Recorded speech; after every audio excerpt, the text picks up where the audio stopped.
सो अच्छी class start करते हैं। आज हमने मेजरली क्वांटिफाइंग रिस्क वाले टॉपिक को स्टार्ट करना है।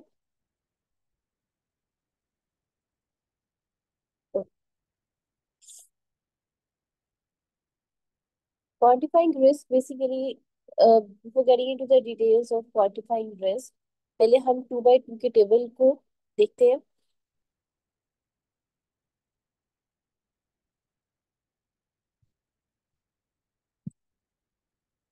which is the basics. So let's talk about the universal 2x2 table.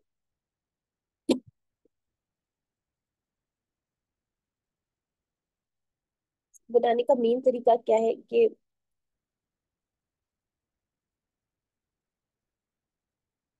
disease present, disease absent, or you can say healthy. This is your total. Side पे आपके पास exposure present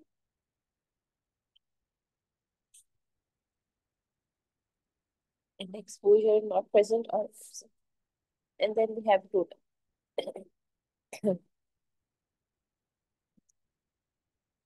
तो जो आपका ये पहला कॉलम है,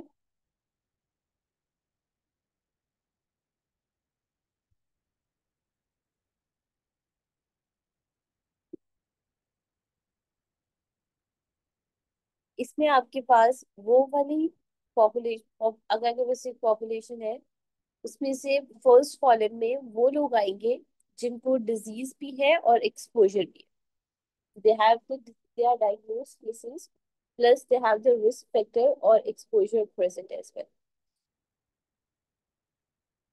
मेक सेंस?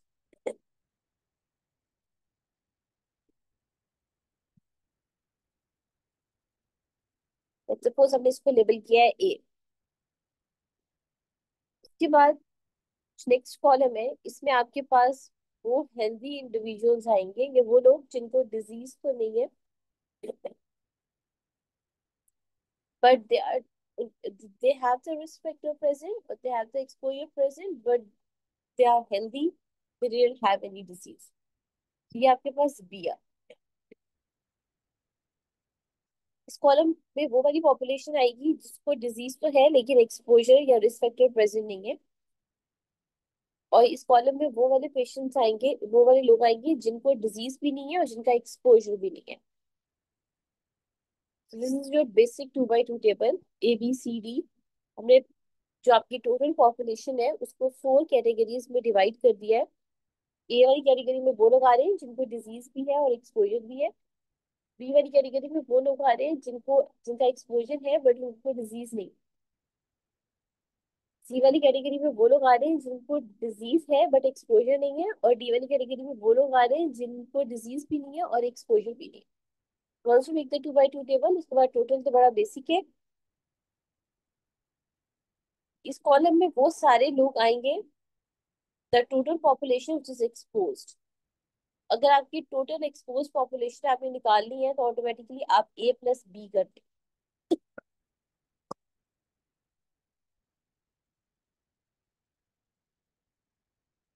जब आप ए और बी का सम लेंगे तो आपके पास टोटल वो पॉपुलेशन आएगी रिगार्डलेस कि उनको डिजीज हुई या नहीं हुई, they are exposed to a risk factor. अगर आपने टोटल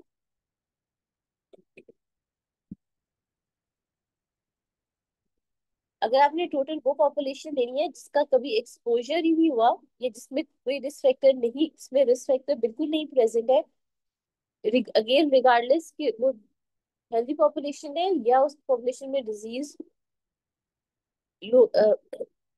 सॉरी, वो हेल्दी पॉपुलेशन है या उन लोगों में से किसी को डिजीज हुई है, रिगार्डलेस ऑफ दैट, अगर आपने वो पॉपुलेशन लेनी है जो कभी एक्सपोज ही नहीं हुई थी या जिसमें कोई रिस्क फैक्टर ही नहीं है, तो वो आपके पास सम आएगा सी प्लस डी का। ऑन द अदर हैंड, अगर आपने वो टोटल पॉपुलेशन लेनी है जिसमें regardless of the exposure disease है, चाहे वो एक्सपोज हुए थे या नहीं हुए थे बट डिजीज प्रेजेंट है, वो आपका A+C है। और अगर आपने वो पॉपुलेशन लेनी है कि रिगार्डलेस ऑफ एक्सपोजर उनको डिजीज नहीं है, दैट विल बी B+D। और अगर आप सारी पॉपुलेशन का टोटल लेते हैं तो वो आपके पास A+B+C+D है। So this is your very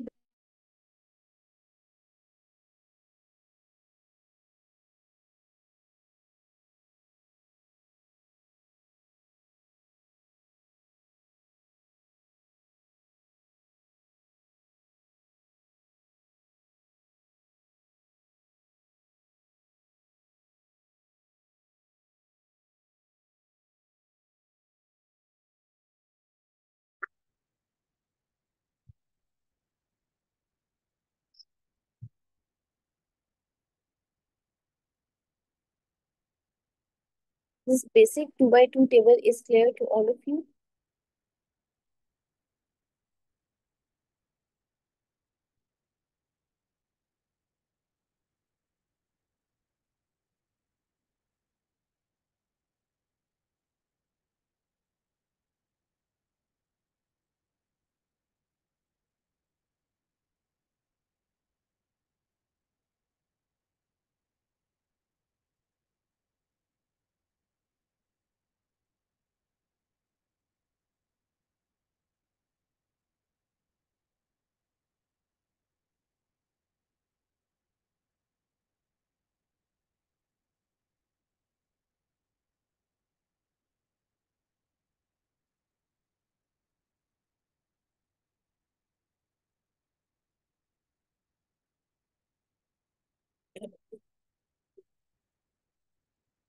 total में मैंने आपको ये बताया है कि अगर आपने टोटल वो पॉपुलेशन ले ली है जिनमें regardless of the disease they are expose, exposure था चाहे डिजीज हुई या नहीं हुई, तो वो आपके पास A+B आती है। अगर आपने वो पॉपुलेशन लेनी है regardless of the disease they are not expose, which means कि चाहे वो आपके पास हेल्दी पॉपुलेशन है या वो आपके पास डिजीज पॉपुलेशन है, लेकिन उसको एक they are they didn't have risk factor, वो एक्सपोज नहीं है regardless of the disease status, वो आपके पास C+D है। अगर आपने वो पॉपुलेशन लेनी है regardless of the exposure they have disease, अब ये वो पॉपुलेशन है जिसमें चाहे वो एक्सपोज हुए हैं या नहीं हुए बट डिजीज डेवलप हो गई है, वो A+C है। अगर आपने वो पॉपुलेशन लेनी है जिसमें regardless of the exposure disease नहीं है, दैट वुड बी B+C। दोनों का रिस्क हो गया है। ठीक है? वो बी, अब सुनिए, ठीक है, वो B+D है। और अगर आपने टोटल पॉपुलेशन लेनी है तो वो आपके पास A+B+C+D है। This is a very basic 2 by 2 table. This is clear.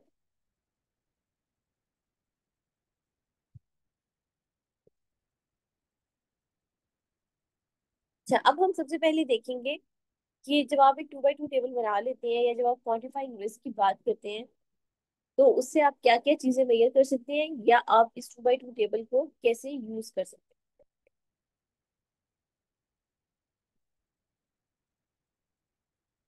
इसमें ना आप दो तरह से चीजों को मेजर कर सकते हैं।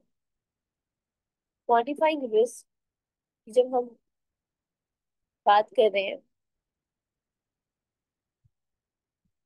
या जब हम 2 by 2 टेबल की बात कर रहे हैं, हमारे पास दो तरह की चीजें हैं जो हम इससे मेजर कर सकते हैं। कुछ आपके पास एब्सोल्यूट मेजर्स होते हैं।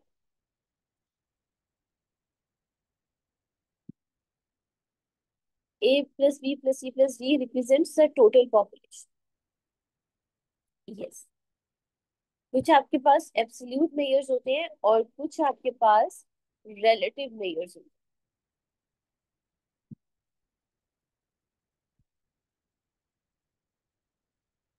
जब मैं बात कर रही हूँ एब्सोल्यूट मेजर्स की, तो एब्सोल्यूट मेजर्स को सिंपल वर्ड्स में आप कहेंगे कि हम इस 2 by 2 टेबल से ये निकाल सकते हैं कि कितना ज्यादा इवेंट हो सकता है या कितना कम इवेंट हो सकता है।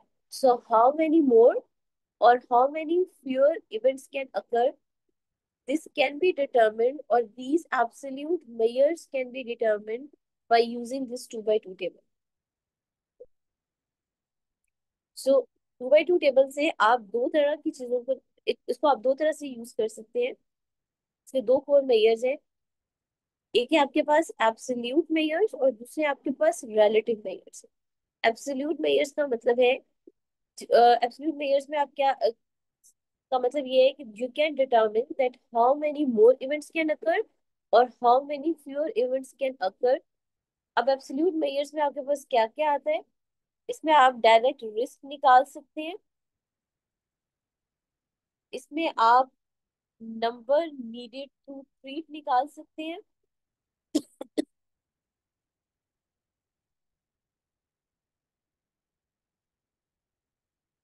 इसमें आप नंबर नीडेड टू हार्म निकाल सकते हैं। These are the basic things जो आप इसमें से डिटरमिन कर सकते हैं। इसके अलावा आप इसमें एब्सोल्यूट रिस्क रिडक्शन निकाल सकते हैं। रिस्क डायरेक्ट रिस्क निकालने से, नंबर नीडेड टू ट्रीट निकालने से, या नंबर नीडेड टू हार्म निकालने से, या एब्सोल्यूट रिस्क रिडक्शन निकालने से आप इवेंचुअली क्या पता लगाते हैं कि how many more events can occur और how many fewer events can occur in this population. तो ये आपके वो एब्सोल्यूट मेजर्स हैं जो आप इस 2 by 2 टेबल से निकाल सकते। Make sense?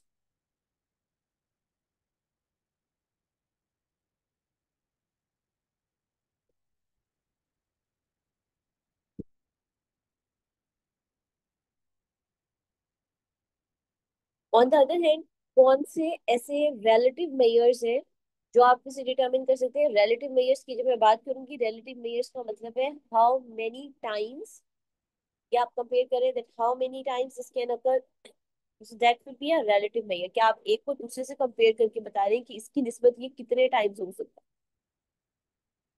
So how many times या रिलेटिव मेयर्स में आपके पास कौन से आते हैं? Relative risk,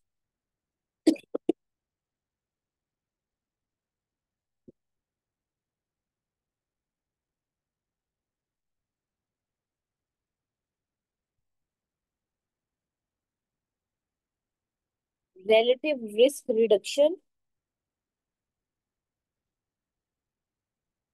odds ratio.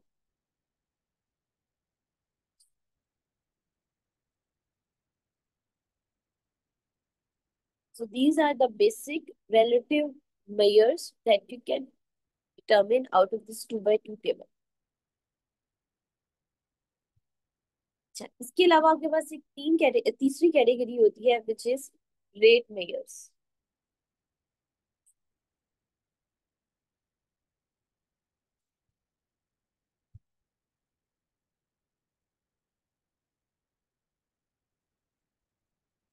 Rate measures उन उन केसेस में आप लेते हैं, ये इसका मतलब होता है when the follow up time, when follow up times differ.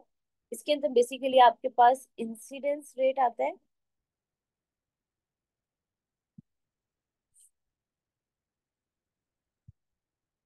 इसके अंदर आपके पास स्पीड ऑफ इवेंट, या आप इसको रेट रेशियो भी कहते हैं।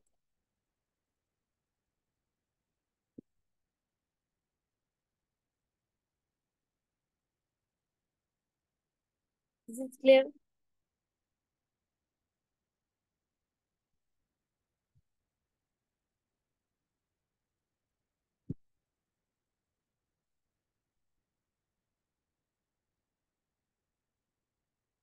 तो हमने क्वांटिफाइंग रिस्क या 2 by 2 टेबल से आप क्या क्या चीजें डिटरमिन कर सकते हैं, उसको ब्रॉडली क्लासिफाई किया है into 3 main categories for our own ease, for our own understanding. Now going back to the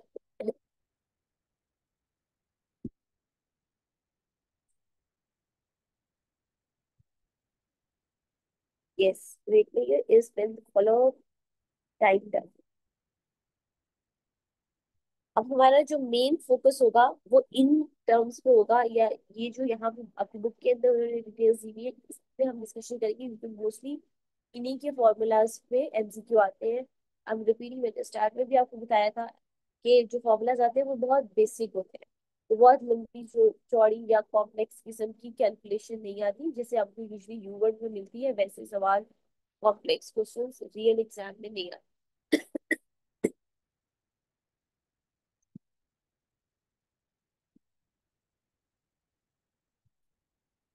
सो हम क्वांटिफाइंग रिस्क को डिस्कस करने लगे।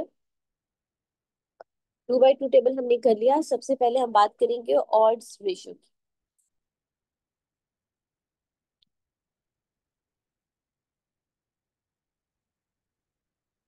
ऑड्स रेशियो का मेन बेसिक फॉर्मूला होता है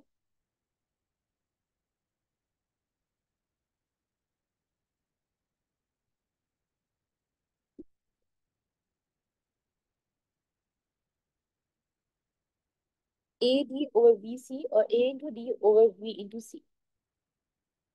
हमने 2/2 का बड़ा बेसिक टेबल किया है। अब आप लोगों ने मुझे बताना है ए कौन सी पॉपुलेशन है।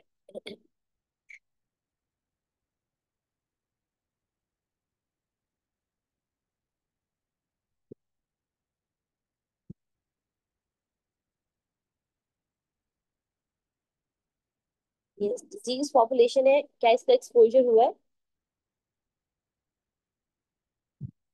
यस। तो ए आपके पास है case with exposure.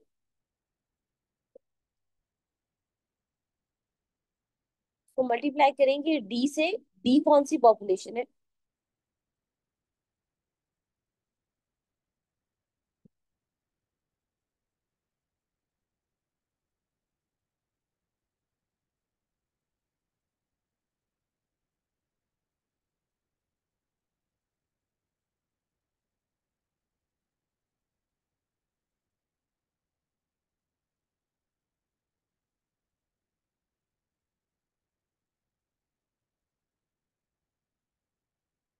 No exposure. इसको आप डिवाइड कर रहे हैं। बी आपके पास कौन सी पॉपुलेशन है?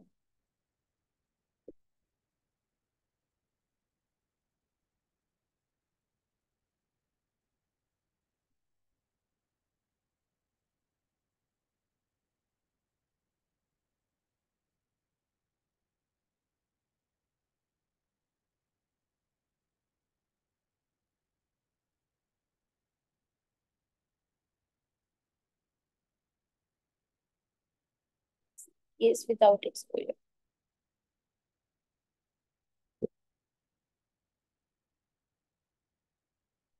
सो expose without. Okay, let me explain.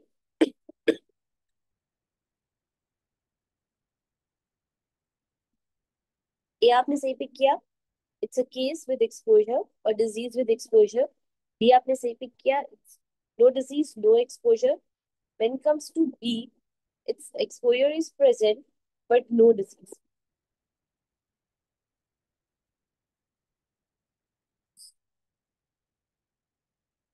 जब डिजीज नहीं होती है आप उसको कंट्रोल कंसीडर करते हैं। So control with exposure.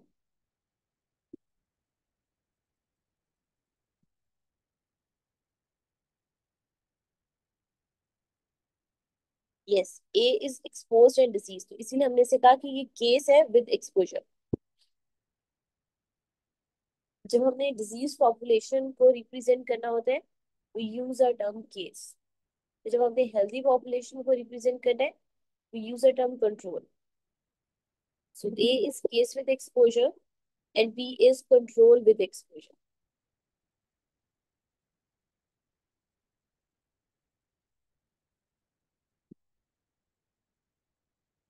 और उसके बाद आपके पास सी आती है। सी में आपके पास वो पॉपुलेशन है which is case without exposure. Yes, it's your case without exposure. तो अगर हम सिंपल डेफिनेशन करें, अब यहाँ पे सबसे पहले तो जब आपने फॉर्मूला देखा तो आपको क्या लग रहा है कि इस तरह का फॉर्मूला किस तरह की स्टडी के लिए यूज होना चाहिए?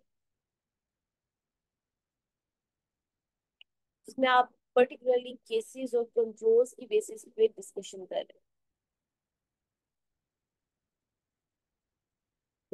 Yes. सबसे पहले तो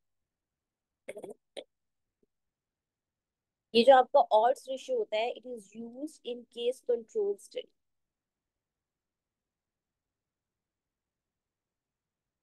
क्योंकि हमारे पास सेपरेट हमने हमने पॉपुलेशन को डिवाइड कर दिया है केसेस और कंट्रोल्स की basis.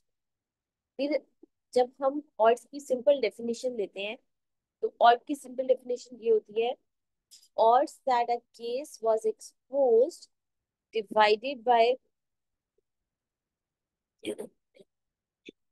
odds that a control was exposed.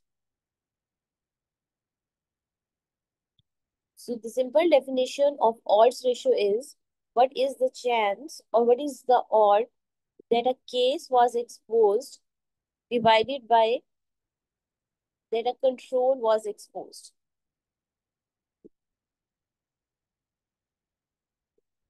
अगर मैं ये कहती हूँ कि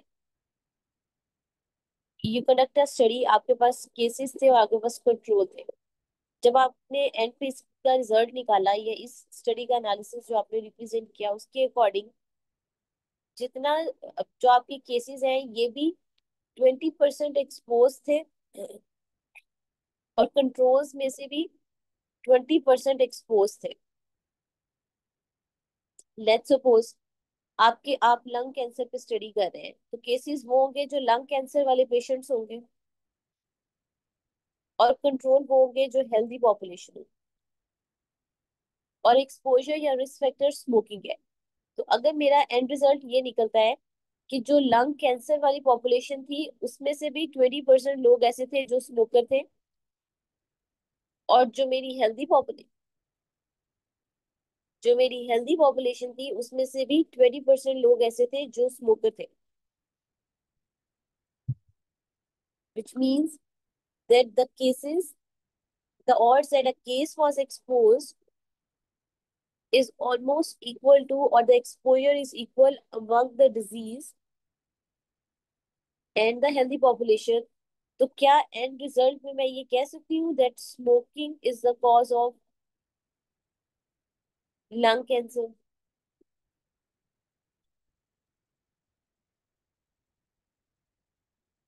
तो अगर एक्सपोजर रेट इक्वल आता है among the disease in the healthy population, या एक्सपोजर रेट अगर आपके पास, या ऑड्स रेशियो अगर आपके पास,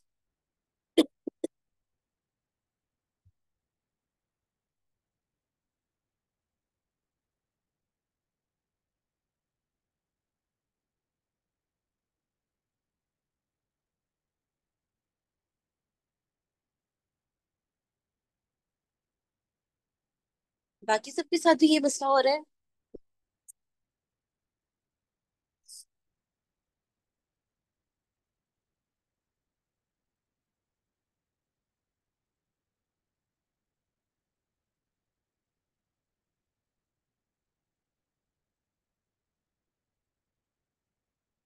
मेरी सॉरी, ज्यादा लोग मसला हो रहा है।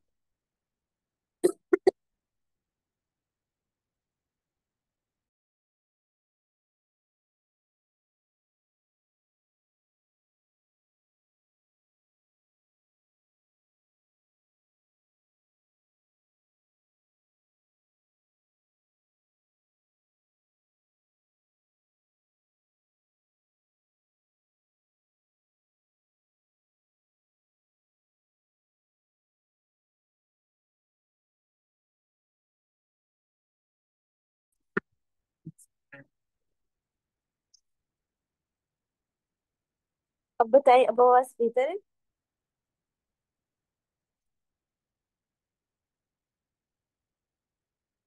ओके। सो बेसिकली हमने अभी स्टार्ट किया है क्वांटिफाइंग रिस्क को।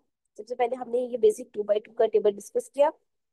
उसके बाद हमने क्वांटिफाइंग रिस्क की जो पैरामीटर्स हैं या मेयर्स हैं उनको ब्रॉडली 3 कैटेगरीज में डिवाइड कर दिया है, एब्सोल्यूट मेयर्स में, रिलेटिव मेयर्स में और रेट मेयर्स में। अब हमने ऑड्स रेशो को स्टार्ट किया।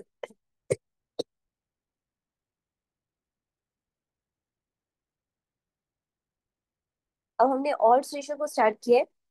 ऑड्स रेशो में सिंपल क्या होता है कि हम कंपेयर करते हैं odds of exposure among the disease और cases to the odds of exposure among the healthy और कंट्रोल्स। क्योंकि इसमें आपके पास दो मेन पॉपुलेशन है, केसेस एंड कंट्रोल्स, तो ये आपको पहले ही पता चल गया कि ये जो ऑड्स रेशियो है ये आप केस कंट्रोल स्टडी के लिए यूज करते हैं majorly. It is used in the case control study because in case control studies we start with the outcomes, that is the patient is having आप starting में ही outcome की basis पे population को divide करते हैं into cases and controls, and then you look back to check the exposure history.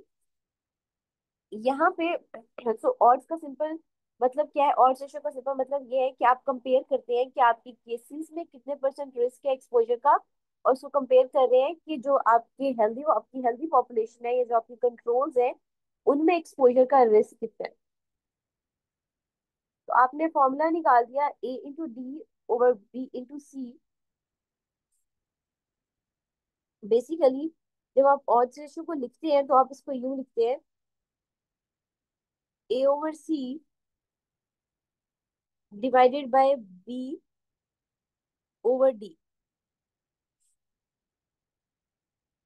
ए और सी आपके पास दोनों केसेस है,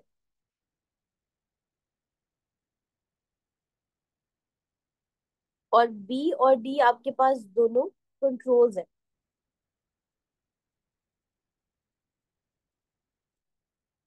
तो सिंपल वर्ड्स में ऑड्स रेशियो में आप केसेस के एक्सपोजर को कंट्रोल के एक्सपोजर से कंपेयर कर रहे होते हैं. बाद में जब आप इस फॉर्मूला को सिंप्लीफाई करते हैं मैथमेटिकल बेसिस पे तो आपके पास A/D/B/C आ जाता है. बट जो एक्चुअल फॉर्मूला होता है वो आपके पास ये है, इसमें आप केसेस को कंपेयर कर रहे होते हैं कंट्रोल्स के साथ to to check the ratio और टू मेयर कि कितने चांसेस है कि जो केसेस है उनमें एक्सपोजर है और जो कंट्रोल्स है उनमें एक्सपोजर है. अब ये पता होना क्यों जरूरी है. अगर आपके पास केसेस और कंट्रोल्स दोनों का एक्सपोजर 1 आ जाए, जितने लोग जितने केसेस में जितने परसेंट लोगों का एक्सपोजर है कंट्रोल्स में भी उतने ही परसेंट लोगों का एक्सपोजर है, इट मीन्स कि दोनों की रेशियो आपके पास 1 आ गई है. तो अब आप मुझे बताएं कि क्या रिप्रेजेंट करेगा कि स्मोकिंग की वजह से लंग कैंसर हो सकता है.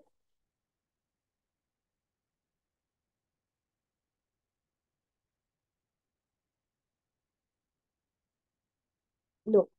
अगर आप दोनों की कंपैरिजन में आपके पास रेशियो 1 आ जाएगी, इसका मतलब है नो एसोसिएशन, कि इससे फर्क नहीं पड़ता कि स्मोकिंग कर रहे हैं या नहीं कर रहे, क्योंकि जो नहीं कर रहे थे जो कर रहे हैं उनको लंग कैंसर हो भी सकता है, और जो कर रहे हैं चांसेस है कि उनको लंग कैंसर ना हो, क्योंकि केसेस और कंट्रोल में इक्वल रेशियो आई है. तो इट रिप्रेजेंट्स कि स्मोकिंग का लंग कैंसर के साथ कोई एसोसिएशन नहीं है. ऑन द अदर हैंड अगर आपकी ये रेशियो 1 से ज्यादा आ जाए, 1 से रेशियो ज्यादा आने का मतलब है कि जब आपने केसेस और कंट्रोल को कंपेयर किया है और रेशियो 1 से ज्यादा आई है, इसका मतलब है आपका आपके न्यूमरेटर की वैल्यू हाई है एज कम्पेयर टू डिनोमिनेटर. या इसका सिंपल मतलब ये है कि जो केसेस थे उनमें ज्यादा लोग एक्सपोज हुए हैं. और यू कैन सिंपली से कि जो आपकी केस वाली पॉपुलेशन है उसमें से ऑलमोस्ट 50% लोग आपको स्मोकर मिले हैं एज कम्पेयर टू कंट्रोल्स जिनमें 20% लोगों ने स्मोकिंग की है. तो अगर आपकी ये रेशियो 1 से ज्यादा आई है तो ये क्या रिप्रेजेंट करेगी.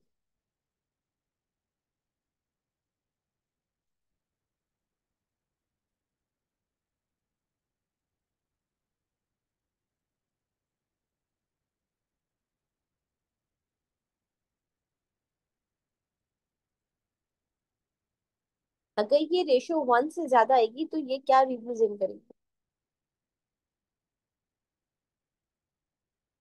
यस. तो ये पॉजिटिव एसोसिएशन को रिप्रेजेंट करेगी, या ये आपको ये बताएगी कि smoking could be a cause of lung cancer क्योंकि केसेस में स्मोकिंग की रेशियो ज्यादा थी. अगर आपकी ऑड्स रेशियो 1 से कम आ रही है तो ये क्या रिप्रेजेंट करेगी.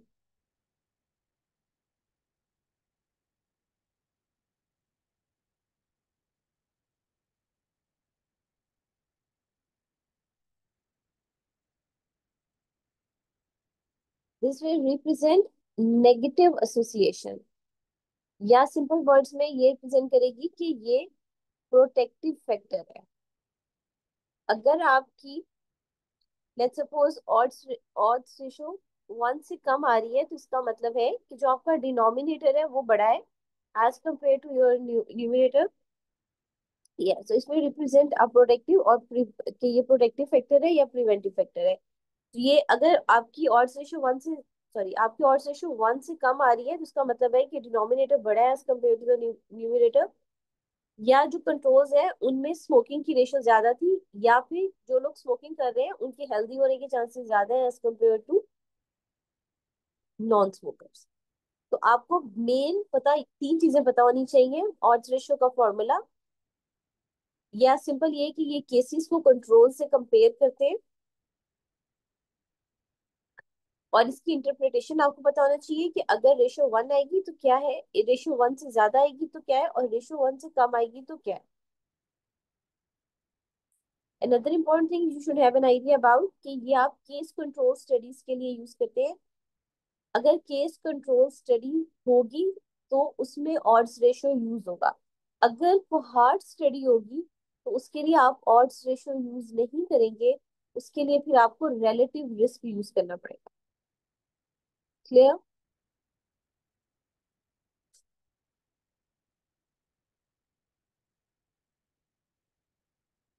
Let's do a very simple example.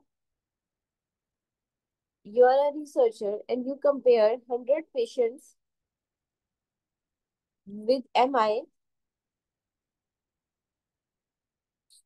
and 100 without MI. So you have two category of patients: 100 with MI, 100 without MI. 60 patients who in this category, they use oral contraceptive pills, while 20 patients in this category, they use OCPs. पहले तो आप मुझे बताएं कि ये कौन सी study है।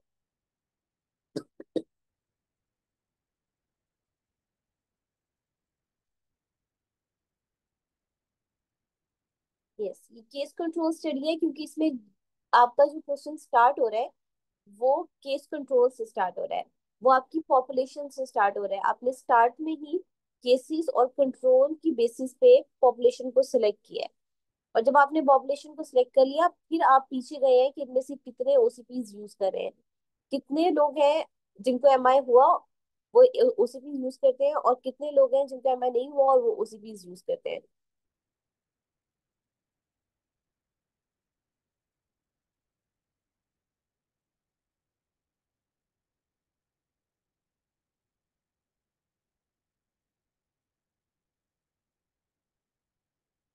अब अगर आपको ये क्वेश्चन आता है कि इसकी ऑड्स रेशियो निकालें, so what will be your answer?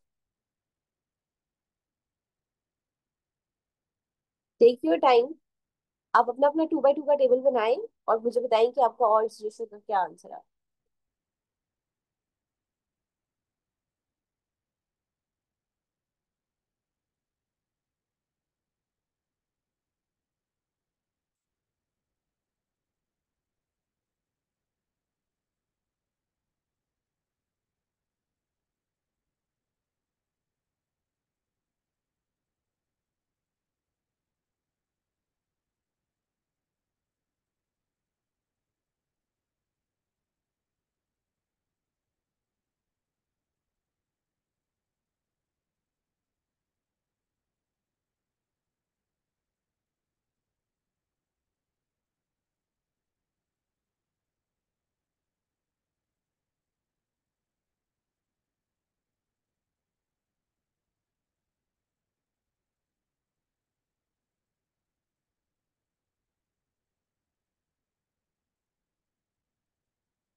Hello.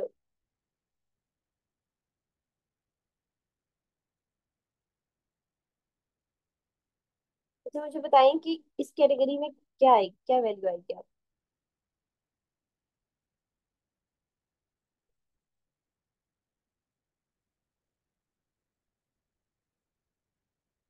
What's the value of A?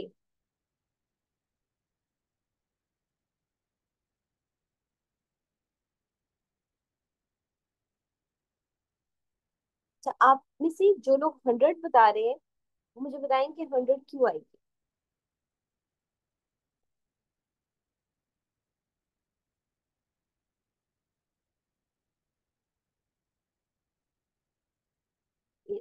The correct answer is 60, क्योंकि ए आपके पास वो पॉपुलेशन है।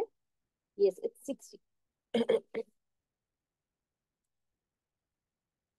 उसके बाद बी की क्या वैल्यू होगी?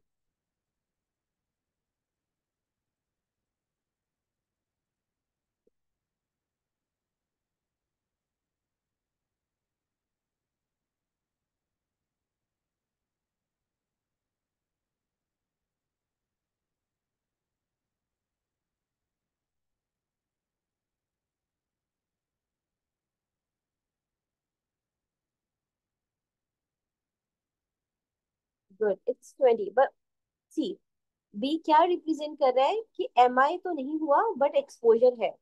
तो जिन लोगों को एम आई नहीं हुआ था उनमें से कितने लोगों को कितने लोगों का एक्सपोजर था?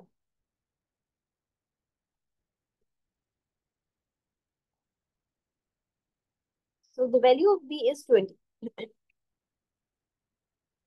What will be the value of C?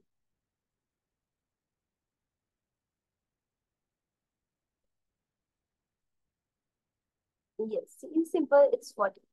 What's the value of D?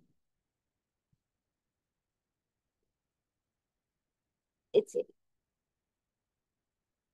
अगर आपने सही 2 by 2 का टेबल बना लिया, फॉर्मूला ऑलमोस्ट एंड तक सबको ही याद हो जाते हैं, तो आपको भी फॉर्मूला आता होगा। दो चीजें बस पता होनी चाहिए कि एक तो स्टडी सही आइडेंटिफाई करें। आपको पता होना चाहिए कि ये केस कंट्रोल है या कोहार्ट है, क्योंकि अगर ये कोहार्ट स्टडी होती फिर आप रिलेटिव रिस्क निकालते, फॉर्मूला बिल्कुल डिफरेंट हो जाता। अगर ये केस कंट्रोल है तो आपने ऑड्स रेशियो निकालनी है, द फॉर्मूला इज डिफरेंट। और एक दफा आपने स्टडी आइडेंटिफाई कर लिया, आपको पता चल गया आपने निकालना क्या है, फिर 2 by 2 table banana is amazing. अब देखें कि ये कोई बहुत कॉम्प्लिकेटेड कैलकुलेशन नहीं है, बड़ा बेसिक सी थी। बट अगर आपने 40 की जगह 80 या 20 की जगह 100 लगा, चाहे आपको आता भी है, बट अगर आपने अपनी वैल्यूज गलत पुट कर दी है तो ऑटोमेटिकली आपका आंसर गलत हो जाए। तो आपने बस इन बेसिक्स पे अपने काम करना है, बहुत कॉम्प्लेक्स कैलकुलेशंस में जाने की जरूरत नहीं है। So the next is very simple. You have a formula AD over BC.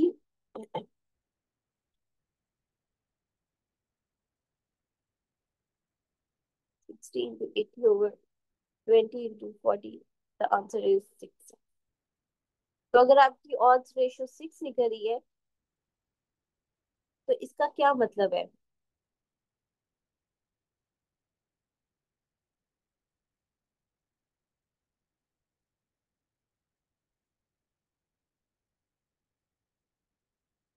Yes, जो लोग ओसीपीज कंज्यूम करते हैं उनमें एमआई होने का चांस 6 टाइम्स ज्यादा है as compared to the people who didn't consume OCPs. The odds of having MI is 6 times higher in people who consume OCPs. There is a positive association. So odds ratio is clear to all of you? Yes.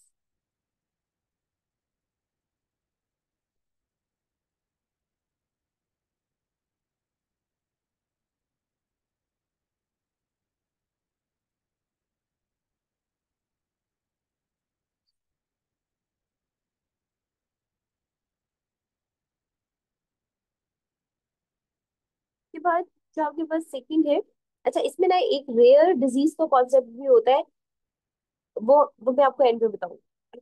वो भी बताया तो उसमें आप confuse हो जाएंगे।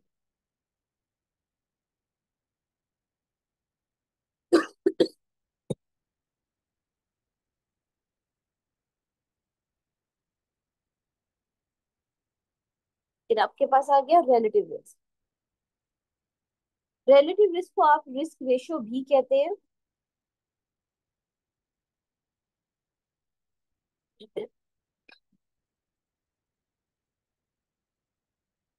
Relative risk simply compares how likely a disease is to occur in the exposed group versus unexposed group. तो यहाँ पे जो आपने पॉपुलेशन पिक की है वो आपने किस बेसिस पे की है?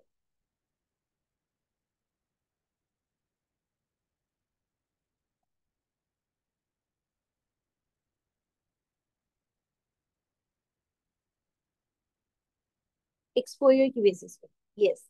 सो now you are picking population on the basis of exposure. Relative risk का फॉर्मूला होता है, it's a very simple basic formula.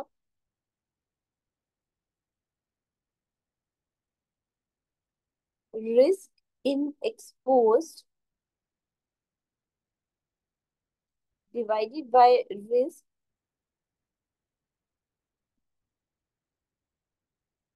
in unexposed।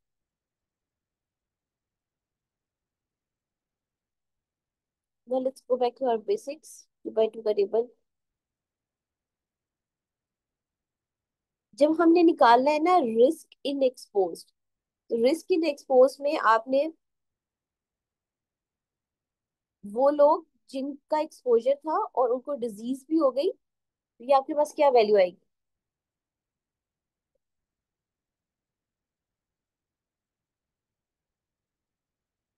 कौन सी पॉपुलेशन है जिसको जिसको डिजीज भी थी और एक्सपोजर भी था?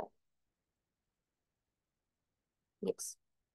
तो जब हम रिस्क इन एक्सपोज निकालते हैं तो उसमें ऊपर आप लेते हैं वो पॉपुलेशन जिसका एक्सपोजर भी है और जिसको डिजीज भी है, और इसको डिवाइड कर देते हैं उस टोटल पॉपुलेशन से जिसका एक्सपोजर हुआ है। तो वो कौन सी टोटल पॉपुलेशन है जिसका एक्सपोजर हुआ है regardless of the disease status? Yes. So A over A plus B is your risk in exposure, risk in exposed. और जब हम रिस्क इन अनएक्सपोज निकालते हैं तो उसमें आप पहले वो पॉपुलेशन लेते हैं जिसको डिजीज तो है बट जिसको एक्सपोजर नहीं हुआ, तो वो कौन सी आएगी आपके पास?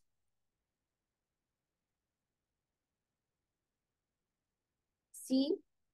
And then we are going to divide it by the total population which remains unexposed regardless of the disease status, C plus D. So this is your total risk in exposed and this is your total risk in unexposed। इस formula को अगर आप यहाँ पे अब लगाएंगे तो आपका रिलेटिव रिस्क की क्या वैल्यू बनेगी?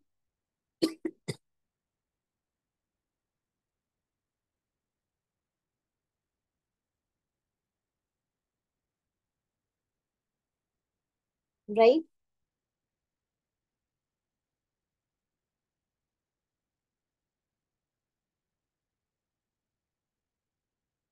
फॉर्मूला की तो समझ उसके आनी है बाद में आपको? इसमें तो रिस्क है ना, एक्चुअली इसमें तो रिस्क है, उसमें तो डिजीज है ना, कंट्रोल। इसमें तो डिजीज नहीं है, जस्ट रिस्क है, तो सेम फॉर्मूला यूज होगा। नहीं, मुझे आपका सवाल समझ आया, कैन यू प्लीज रिपीट? मैं ये बोल रही हूँ कि रिलेटिव रिस्क में तो आप हम रिस्क की बात कर रहे हैं ना, उसमें तो डिजीज की बात कर रहे थे, तो फॉर्मूला सेम ही होगा।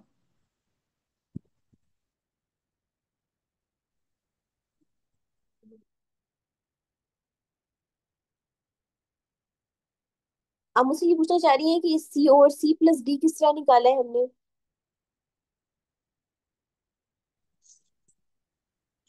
नहीं, मैं ये पूछना चाह रही हूँ कि आपने जो 2 by 2 का टेबल बनाया है उसमें डिजीज वाले भी है ना, लेकिन इसमें तो डिजीज नहीं है, इसमें रिस्क फैक्टर है ना, तो हम्म, सेम टेबल यूज हुआ, ये मैं पूछना चाह रही हूँ आपसे। जी। जैसे इसमें टेबल, आपने disease. Yes table is same, but उसमें हमने डिजीज को बेस बना के पॉपुलेशन को पिक किया था, इसमें हमने एक्सपोजर को बेस बना के पॉपुलेशन को पिक किया है। इसमें हमने कहा कि पहले हम वो लेंगे जिनको एक्सपोजर है और डिजीज भी है, और उनको डिवाइड कर देंगे उस सारी टोटल पॉपुलेशन से जिसको जिनको एक्सपोजर हुआ है रिगार्डलेस ऑफ द डिजीज। तो वो आपके पास A over A plus B की पॉपुलेशन आ गई है which is the risk in exposed.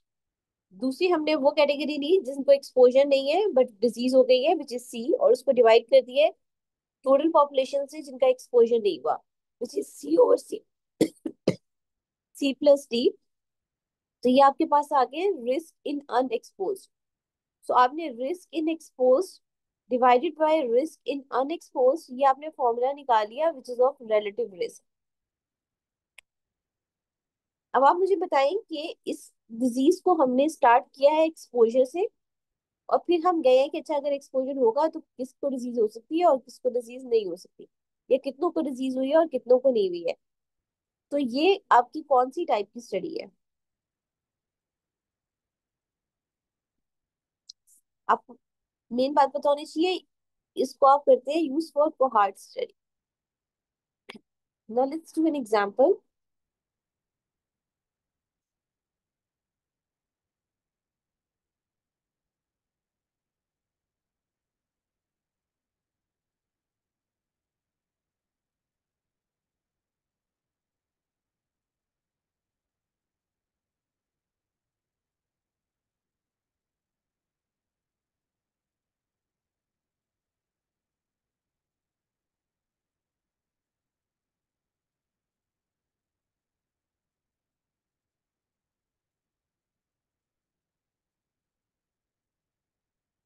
A cohort study was conducted following a radiation exposure.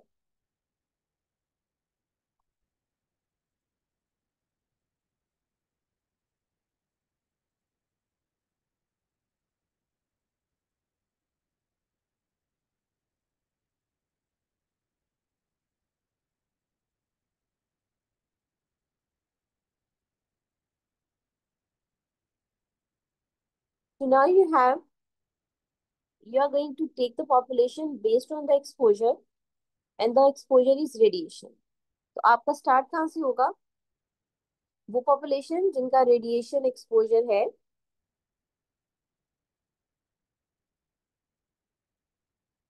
और वो पॉपुलेशन जिनका रेडिएशन एक्सपोजर नहीं है।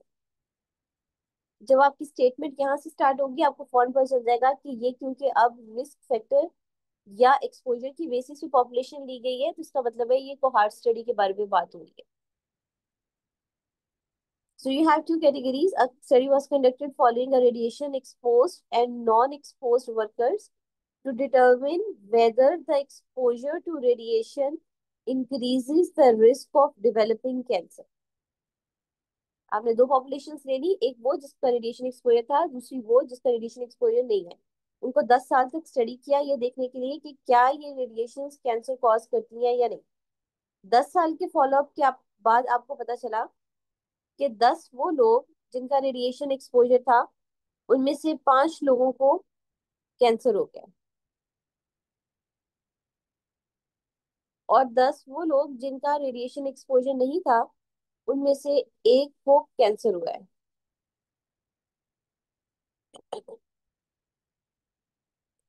Now the question is calculate the relative risk.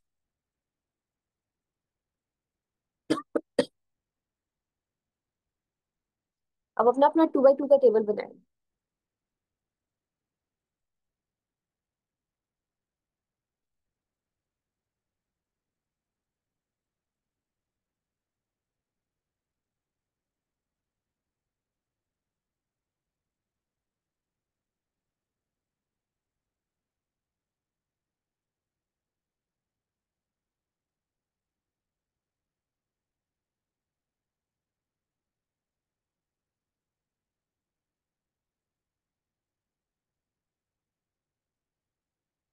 ए में क्या आएगा?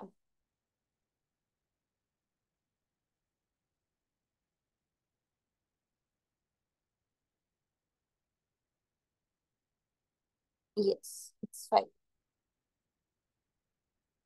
क्योंकि 5 ऐसे लोग थे जिनका रेडिएशन एक्सपोजर भी था और जिनको कैंसर भी हुआ। बी की वैल्यू क्या होगी?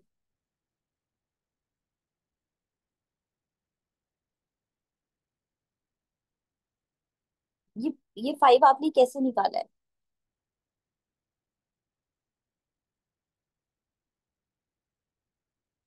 यस, क्योंकि टोटल 10 लोग थे जिनका एक्सपोजर हुआ था, उनमें से 5 को कैंसर हो गया, तो पीछे 5 बच गए जिनका रेडिएशन एक्सपोजर तो है बट जिनको कैंसर नहीं हुआ। तो बी विल बी फाइन। सी की वैल्यू क्या होगी?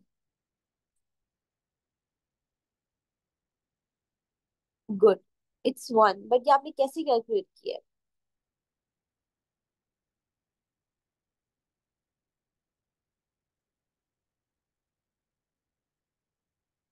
क्योंकि एक ही ऐसा पेशेंट था जिसका एक्सपोजर तो नहीं था बट उसको कैंसर है, सी इज 1। और जो आपका डी है, डी की वैल्यू क्या होगी?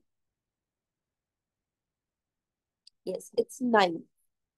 क्योंकि 9 ऐसे पेशेंट्स थे जिनका एक्सपोजर भी नहीं हुआ था और उनको कैंसर भी नहीं। So once we make the right 2 by 2 table, the formula is very simple। और टोटल भी हम साथ साथ ही लिख लेते हैं। 5 + 5 ये आपके पास 10 है, मतलब आपका A + B 10 है, और C + D आपके पास 10 है। फॉर्मूला हमने पहले ऊपर ही कर लिया है। A/A+B divided by C/C + D।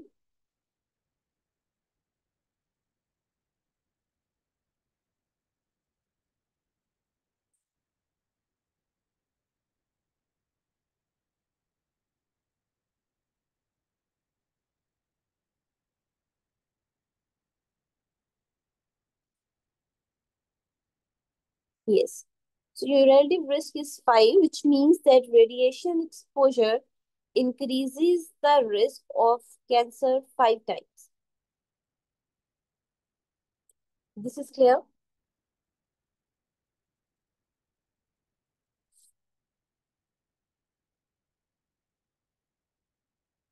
Relative risk की इंटरप्रिटेशन भी सेम है। अगर वैल्यू 1 आ जाए इसका मतलब है कोई एसोसिएशन नहीं है। अगर वैल्यू 1 से ज्यादा है इसका मतलब है कि एक्सपोजर की वजह से रिस्क बढ़ रहा है। और अगर रेशो रेशो की वैल्यू 1 से कम आए तो इसका मतलब है कि ये protective factor.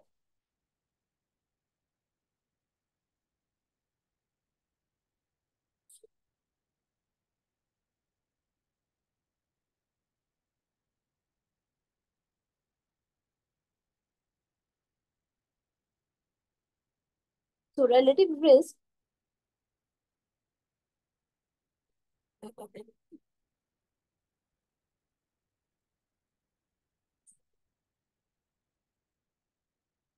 is used when an intervention, sorry, relative risk is used in cohort studies and it can also be used in clinical trials. The formula which we have discussed already, it simply means that how different is disease risk in exposed versus unexposed. If relative risk is 1, it means no association. If it is more than 1, it means that the exposure is associated with disease. And if it is less than 1, it means that it has a protective effect. We have discussed we have discussed the example as well. The next we have is a relative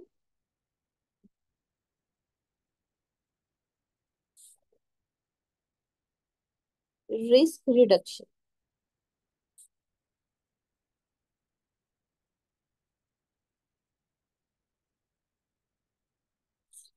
relative risk reduction का मतलब ये होता है कि अगर आपने कोई intervention कर ली है,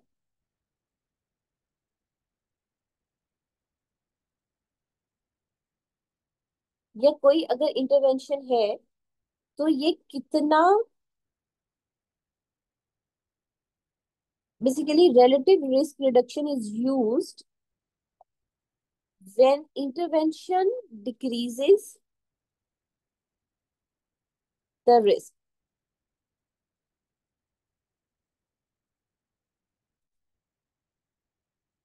जैसे कि कोई आप मेडिसिन लेते हैं, या मैं ये कहती हूँ कि ये ड्रग यूज करने से इस डिजीज का रिस्क 25% कम हो जाए। That 25% is a relative risk reduction। So relative risk reduction measures how much the risk is reduced in relative terms. That is when proportion of the baseline risk was lowered by a treatment. कि आपने कोई intervention या treatment किया जिसकी वजह से उस exposure की वजह से जो डिजीज होनी थी उसका रिस्क कम हो गया, और वो रिस्क कितना कम हुआ है वो हम मेजर करते हैं by relative risk reduction. Make sense?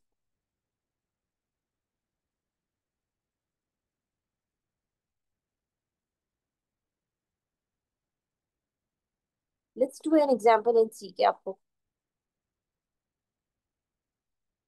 Yes, I will repeat this. Relative risk reduction basically measure करता है that how much the risk is reduced in relative terms.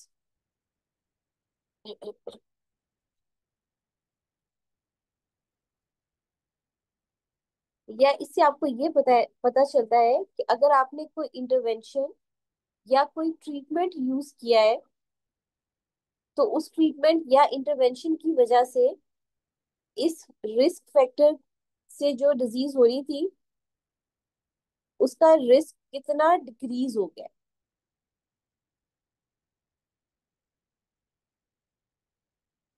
जैसे हम ऐसे कर सकते हैं कि आपके पास हार्ट अटैक की केसेस है और आप कहें कि अगर हार्ट अटैक का रेट उन पेशेंट्स में कितना कम होगा जिनको आपने मेडिसिन दी, न्यू ड्रग दी, एज कंपेयर टू उन लोगों में जिनको आपने प्लेसिबो दिया. This is kind of a next step to the relative risk. Relative risk आपने निकाल लिया ऑलरेडी. या इसी एग्जांपल को कंटिन्यू करते हैं. जैसे भी हमने देखा था कि आपके एक्सपोजर की बेसिस पे 10-10 लोग लिए, उनमें से आपने एंड पे डिटरमिन कर लिया कि जो कैंसर कितने लोगों का हुआ या रिलेटिव रिस्क जो है रेडिएशन एक्सपोजर का वो 5 है. इसका मतलब है कि अगर रेडिएशन एक्सपोजर होती रहेगी 10 साल तक तो 5 टाइम्स ज्यादा चांस है कि पेशेंट को रिस्क कैंसर डिवेल्प हो जाएगा. अब इससे अगर हम एक स्टेप आगे जाएं और मैं आपको ये कहती हूँ कि अगर हम इन पेशेंट्स को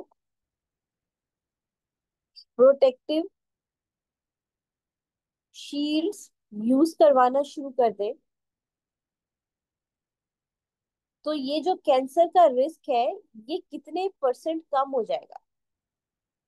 तो उसको कहते हैं relative risk reduction.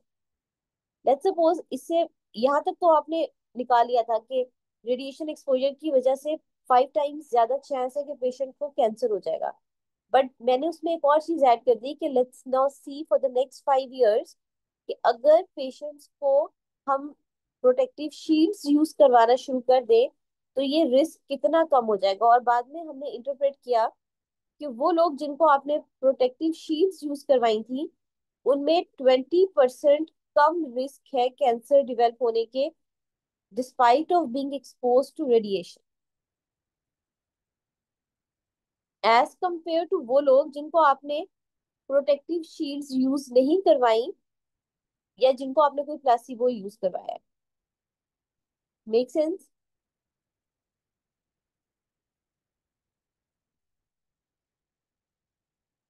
So relative risk reduction में का फॉर्मूला क्या हो गया?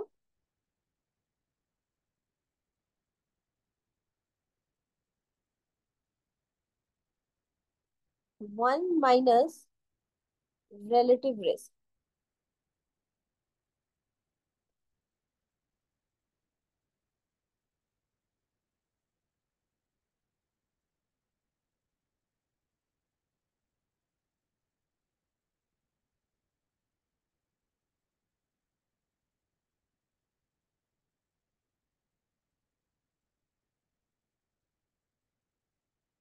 ये बेसिक समझ आ गई है आपको?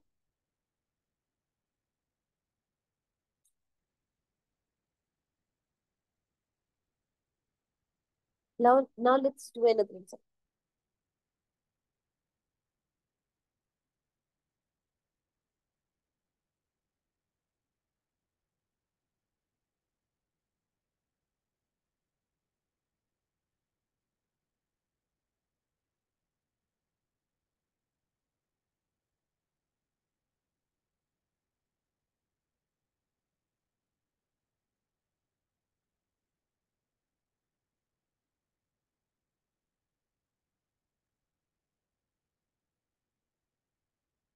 आपको उन्होंने एक एग्जांपल दिया है, लेट्स डू अनदर एग्जांपल। ये रिलेटिव रिस्क रिडक्शन की कैसे आई। आपके पास एक क्लिनिकल ट्रायल हुआ जिसमें आपके पास दो ग्रुप्स है।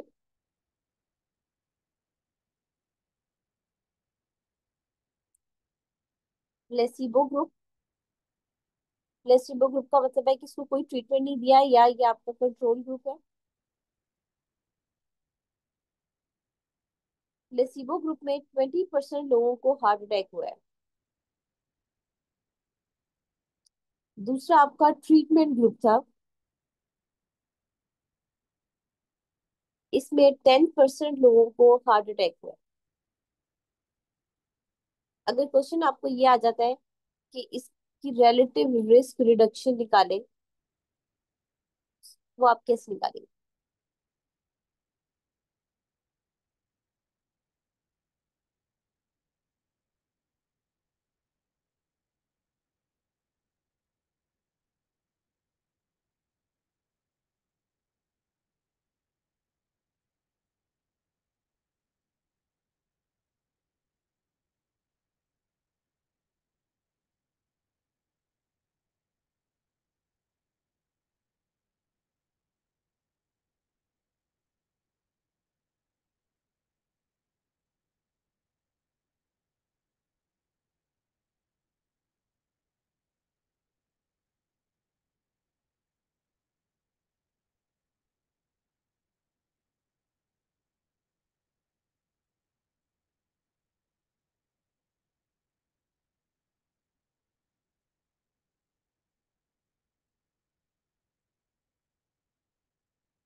Late me explain.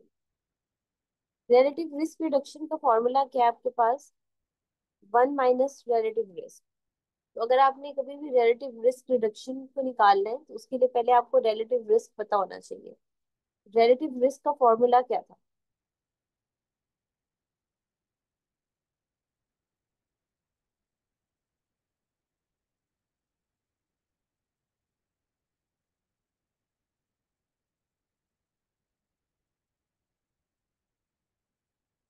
अब सही गलत कोई तो जवाब देना, खैर है अगर गलत भी दे देंगे तो। E E divided by A plus B divided by C into C plus D. Yes, तो in general terms relative risk का फॉर्मूला आपने लिखा था risk in, Exposed divided by risk in yes, unexposed. Risk in exposed divided by risk in unexposed. अगर आप इस equation पे इसको पुट करें तो एक्सपोज का मतलब वो है, एक्सपोज का मतलब है यहाँ पे वो लोग जिनको ट्रीटमेंट मिला, और अनएक्सपोज वो है जिनको ट्रीटमेंट नहीं मिला, उसकी जगह उनको प्लेसिबो दिया। यही मतलब बनेगा ना।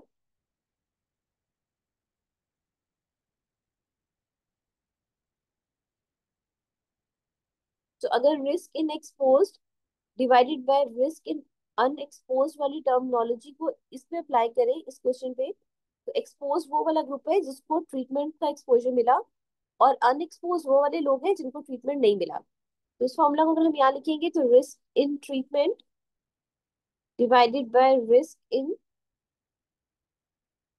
कंट्रोल और risk in placebo. Risk in treatment आपके पास कितना है।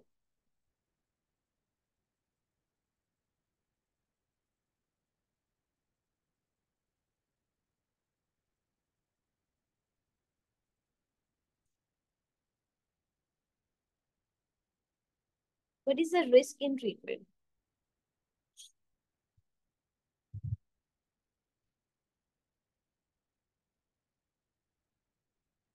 10%,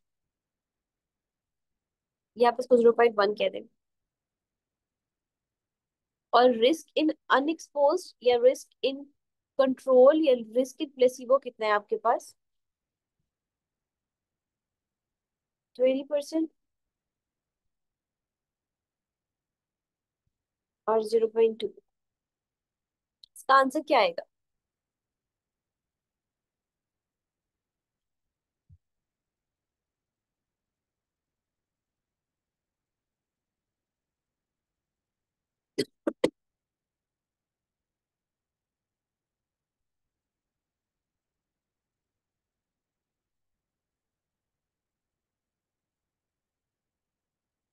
0.1 divide, yes the answer is 0.5। तो हमारे पास रिलेटिव रिस्क कितना निकल आया है?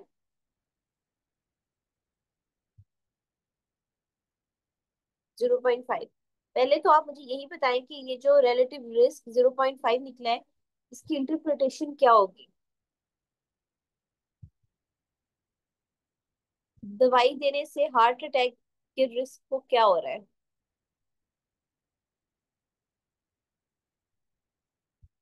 Yes, this is indicating a negative association, या ये आपको ये बता रहा है कि जिस ग्रुप को आपने मेडिसिन दी है उसमें हार्ट अटैक का रिस्क डिक्रीज हो रहा है 50%, क्योंकि अब आपकी वैल्यू 1 से कम आई है। गुड। अपने रिलेटिव रिस्क निकाल लिया, तो अब इसी में आपने, एक्चुअली हमें क्या निकालना था? Relative risk reduction. So now 1 minus 0.5, the answer is 0.5। One thing about relative risk reduction, क्योंकि एक रिलेटिव टर्म है जिसको आप परसेंटेज में लेते हैं, 0.5 क्या परसेंट, क्योंकि स्टार्टिंग में आपके परसेंटेजेस थी, तो ये आपका आंसर क्या होगा? 50%। Dr. Fatma, negative association means that disease is decreasing yes, disease is decreasing by the use of treatment. and positive means कि अगर यहाँ पे पॉजिटिव एसोसिएशन निकलती तो हम कहते हैं कि ये दवाई देने से बीमारी बढ़ रही है। जब पॉजिटिव एसोसिएशन होती है किसी भी रिस्क फैक्टर, एक्सपोजर या कॉज इफेक्ट या डिजीज में, तो इसका मतलब है कि उस एक्सपोजर से वो डिजीज बढ़ रही है। जैसे हमने कहा था स्मोकिंग से लंग कैंसर हो रहा है, या रेडिएशन एक्सपोजर से कैंसर हो रहा है, तो ये थी पॉजिटिव एसोसिएशन। जब दो चीजों के दरमियान नेगेटिव एसोसिएशन आती है तो इसका मतलब है कि एक के होने से दूसरा कम हो रहा है। जैसे ट्रीटमेंट देने से हार्ट अटैक का रेट कम हो रहा and if it was one, there would have no relation then. है। या दैट सिंपली मीन्स कि आप दवाई दें या आप दवाई ना दें, हार्ट अटैक के रिस्क के रेट पे कोई फर्क नहीं पड़ा। ना it's clear.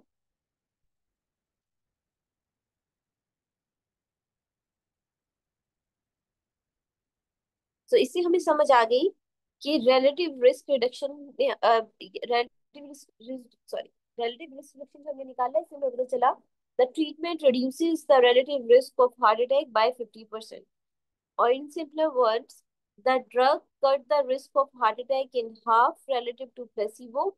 Or in other words, it provides a 50% relative reduction in heart attacks compared to not taking the drug.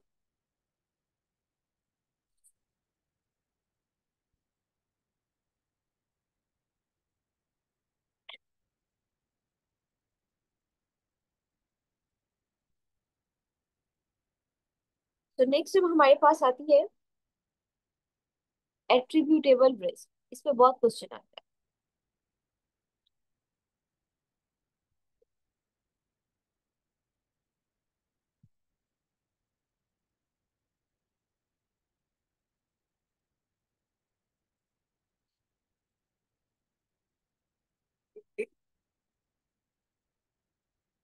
Attributable risk simply हमें ये बताता है that how much of the disease risk in exposed group is actually due to the exposure itself.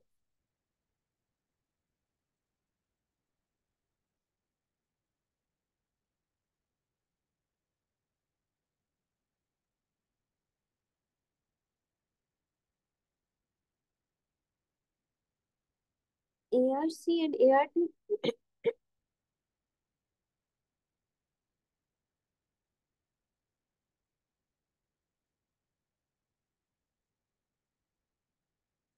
Doctor Abha, आप ये वाला question मुझसे दोबारा पूछिएगा, जब मैं इसे बुक से पढ़ूंगी ना, then you can repeat the question, मुझे समझ नहीं आ रही आपकी क्वेश्चन।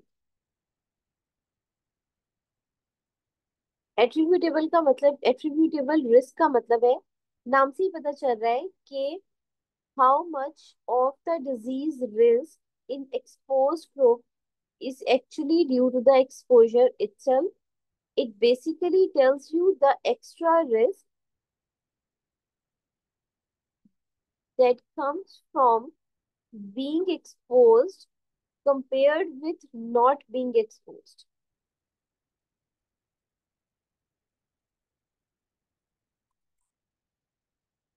So attributable रिस्क आपको सिंपल वर्ड्स में ये बताता है कि इस एक्सपोजर की वजह से कितने परसेंट एक्स्ट्रा रिस्क हो गया है ये डिजीज होने का, या कितने टाइम्स एक्स्ट्रा रिस्क हो गया ये डिजीज होने का। हमने पीछे जितनी भी, let's take an example. Fatma, I am not. Hello,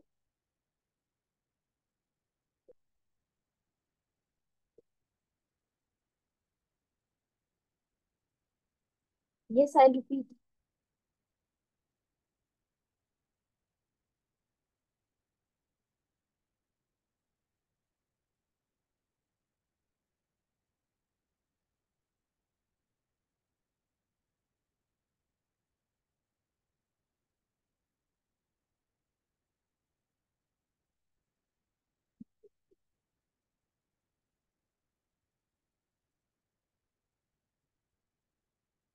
आप वापस इसी एग्जाम्पल पे अगर जाएं जो हमने बहुत शुरू में की है,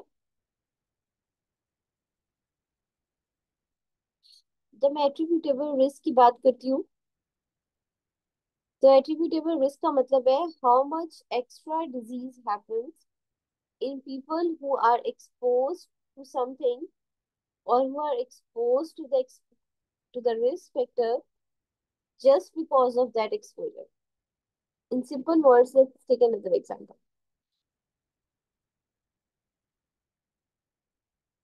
आपके पास दो ग्रुप्स हैं,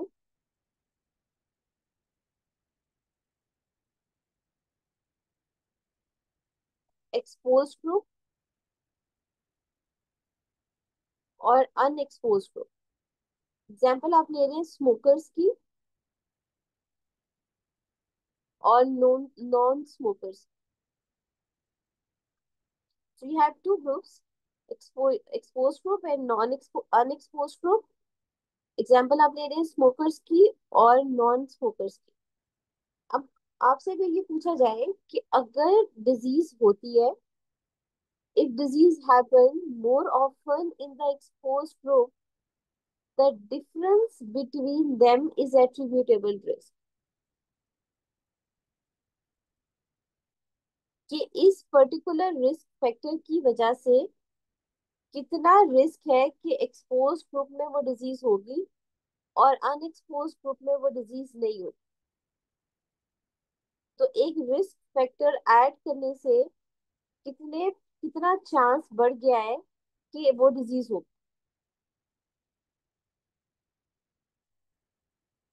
make sense?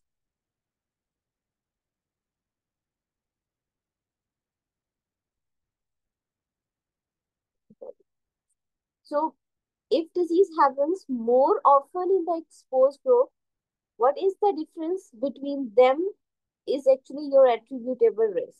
Let's take an example। जो हमने स्मोकर और नॉन स्मोकर की दो कैटेगरीज बनाई थी, लेट्स सपोज जो स्मोक करते हैं,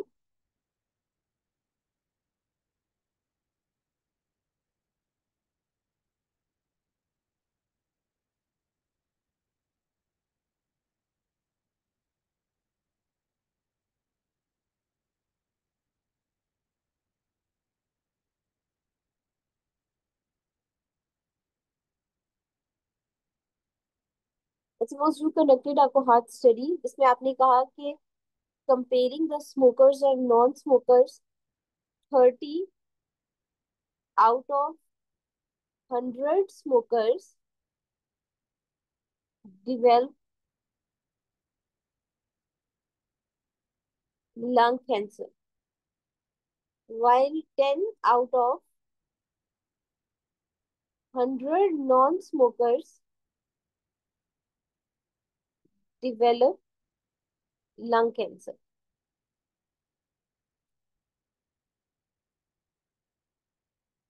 अब आप इसमें मुझे बताएं कि एट्रीब्यूटेबल रिस्क क्या होगा।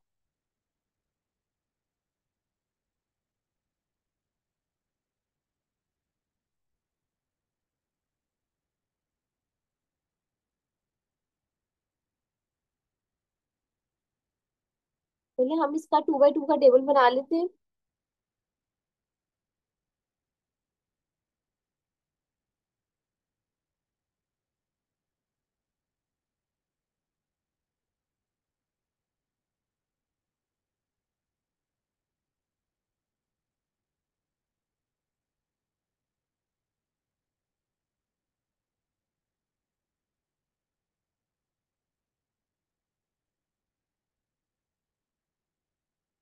ए की वैल्यू क्या होगी?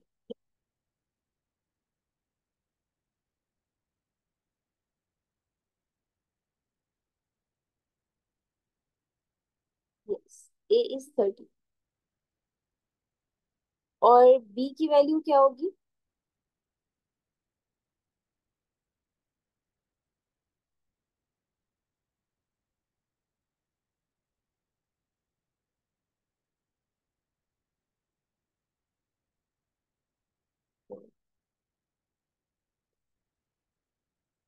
और टोटल आपके पास क्या आएगा?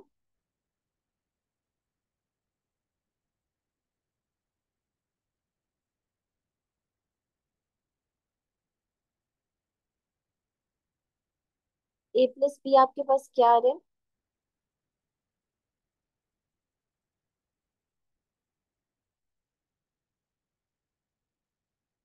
हंड्रेड। सी की वैल्यू क्या होगी? Yes, it's 100। Value of C is 10 and value of d is 90 and the total is 100। Good. अब आप यहाँ पे पहले तो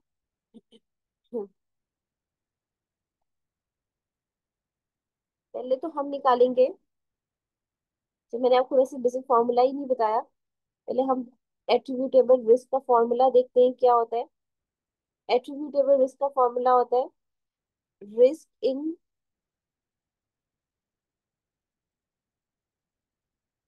expose minus risk in unexposed, right.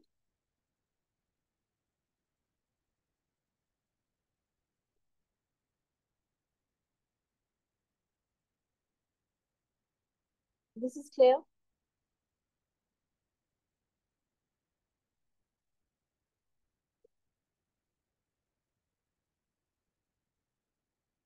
हमने पीछे भी रिस्क इन एक्सपोज निकाले थे, तो रिस्क इन एक्सपोज थे आपके पास A over A plus B, और रिस्क इन अनएक्सपोज निकाले थे which is C over C plus D. जो पीछे ही हमने कैलकुलेशन किया है वही मैं दोबारा यहाँ यूज कर रही हूँ। जो हमने रिस्क इन एक्सपोज निकाले थे वो ए ओवर ए प्लस बी थे, और जो रिस्क इन अनएक्सपोज निकाले थे वो सी ओवर सी प्लस डी थे। यहाँ पे अगर आप वैल्यूज पुट करें तो आपके पास आता है 30/100 minus 10/100, 0.3 minus 0.1. What is your answer?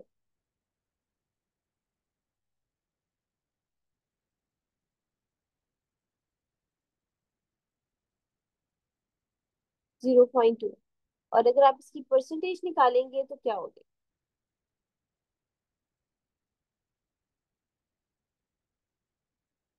It is 20%। अब आपको क्या पता चल गया कि इस स्टडी में अगर आपकी पेशेंट स्मोक ना करें तो 20% कम चांस है कि उनको लंग कैंसर होगा। या आप ये कहेंगे कि अगर ये लोग स्मोकिंग ना करते तो इनमें से देयर इज अ चांस कि 20 ऐसे लोग हैं जिनको डिजीज ना होती। तो एक्चुअली स्मोकिंग करने की वजह से 20 लोगों का लंग कैंसर होने का रिस्क बढ़ा है। तो ये जो रिस्क है इसको आप कह रहे हैं एट्रीब्यूटेबल रिस्क। इन 30 लोगों में से 20 लोग ऐसे हैं जिनका रिस्क स्मोकिंग, प्योरली स्मोकिंग करने की वजह से जिनको लंग कैंसर हुआ है। तो ये रिस्क फैक्टर ऐड करने से जो रिस्क ऐड, स्मोकिंग ऐड करने से जो एडिशनल रिस्क हमें मिला है वो 20% है। Clear?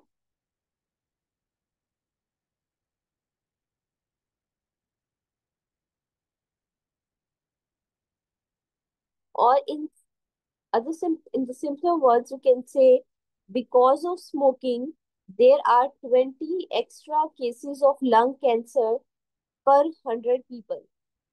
So 20% of the disease in smokers is actually due to smoking. तो 30 में से 20 लोग ऐसे हैं जो हमें एडिड मिले हैं क्योंकि ये लोग स्मोकिंग कर रहे थे। अगर ये स्मोकिंग ना करते तो इन 100 में से, या kind of, the terms are different, the terminology is different. So now this make sense कि एट्रीब्यूटेबल रिस्क क्या है और आपने कैसे कैलकुलेट करना है।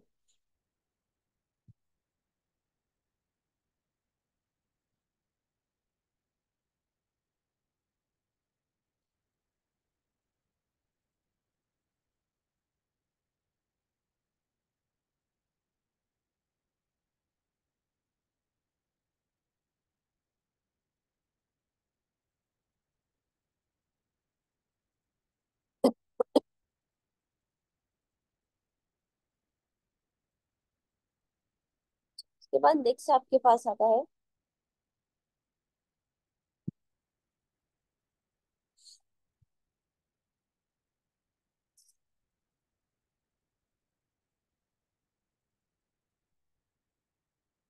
एब्सोल्यूट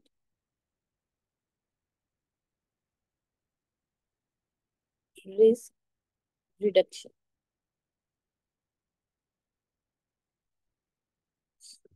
एब्सोल्यूट रिस्क रिडक्शन का मतलब है,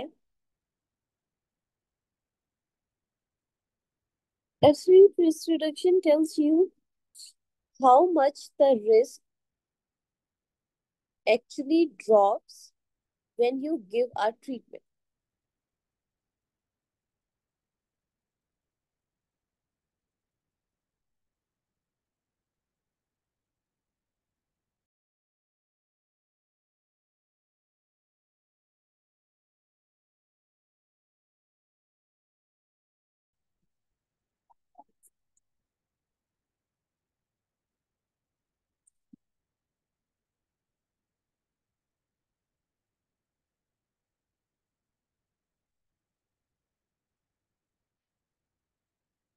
How much the risk actually drops when you give the treatment.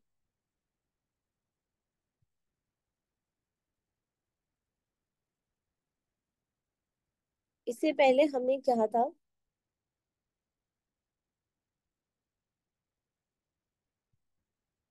वही मैं आपको बताने लगी हूँ। इससे पहले हमने किया है रिलेटिव रिस्क रिडक्शन। या I'll explain the difference between the two. Basically इससे पहले हमने किया है relative risk reduction. Relative risk reduction में हमने कहा था कि अगर आप कोई इंटरवेंशन को ऐड करेंगे तो उस इंटरवेंशन को ऐड करने से कितना रिस्क डिजीज डिक्रीज हो सकता है।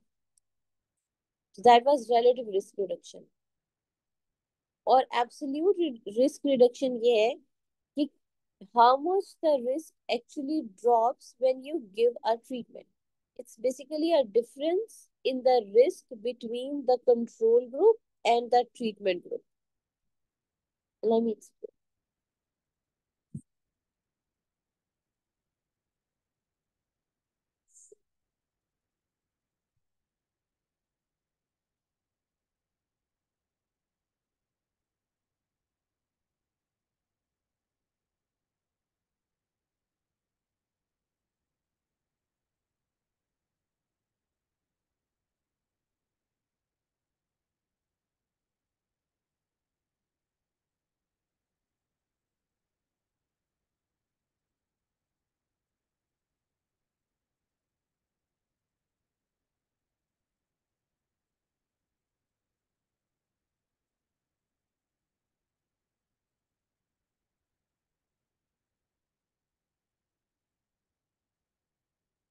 एब्सोल्यूट रिस्क रिडक्शन आपको ये बताता है how many people truly benefited from the treatment.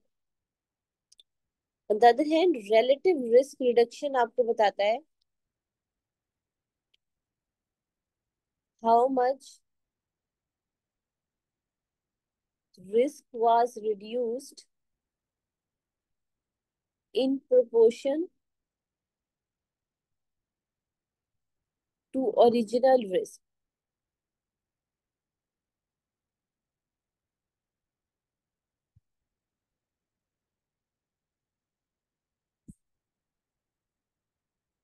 अगर आप दोनों के फॉर्मूलाज को देखें तो एब्सोल्यूट रिस्क रिडक्शन का फॉर्मूला होता है आपके पास risk in control minus risk in treatment.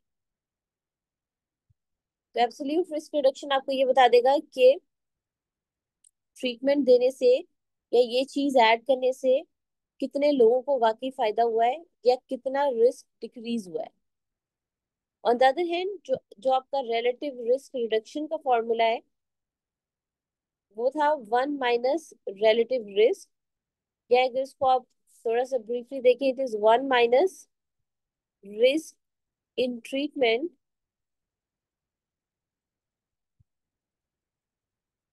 Over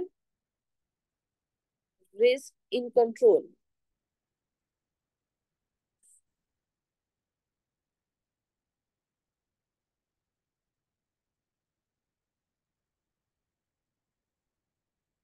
now this make sense.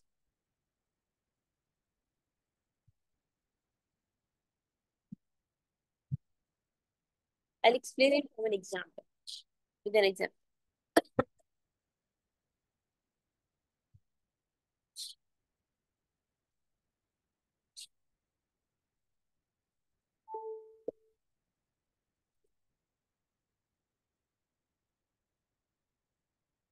अगर आपको एग्जाम में एक exam let's suppose you have an example.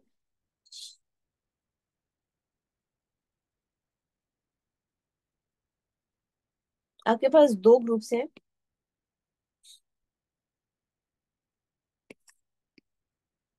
एक कंट्रोल ग्रुप, एक ट्रीटमेंट ग्रुप. कंट्रोल ग्रुप वो है जिसको कोई ट्रीटमेंट नहीं मिला, और कंट्रोल ग्रुप में आपके पास 20% लोग ऐसे हैं जिनको फ्लू हो गया है. और ट्रीटमेंट ग्रुप वो है कि जिनको आपने ट्रीटमेंट दिया था उनमें से 10% ऐसे लोग हैं जिनको फ्लू हुआ है. So this is the statement.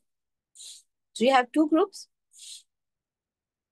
control group, and among the control group, 20% got flu, or among the treatment group, 10% got the flu.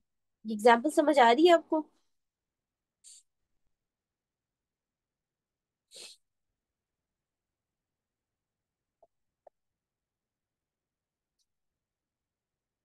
Example की स्टेटमेंट समझ आई है आपको? ओके. अब अगर आपको सवाल ये आता है कि इसका आप एट्रीब्यूटेबल सॉरी इसकी एब्सोल्यूट रिस्क रिडक्शन मेजर करें, सो what will be the formula?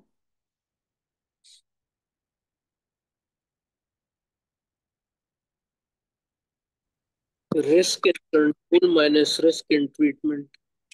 So how will you put the values?